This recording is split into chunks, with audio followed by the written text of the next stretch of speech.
this bathroom. I'm down. Okay, so let me get up and go to my room.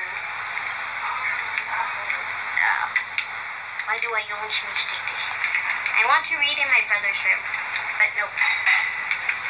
So, she reminded him about the old times and how she defeated the Kishan. So smirked as they fell asleep on the soft grass. At morning, Black Star woke and... Oh, right! Oh my god, let me just put this in my chest. I'm gonna keep my money on me.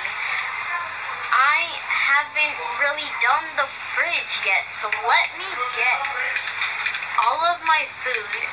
You leave the charcoal and everything there. And I'm supposed to put them in the fridge. Now that's a back door. Okay, wait. Okay, guys, I hope you liked this roleplay. I'll see you later. This is about to be 4 minutes, and bye!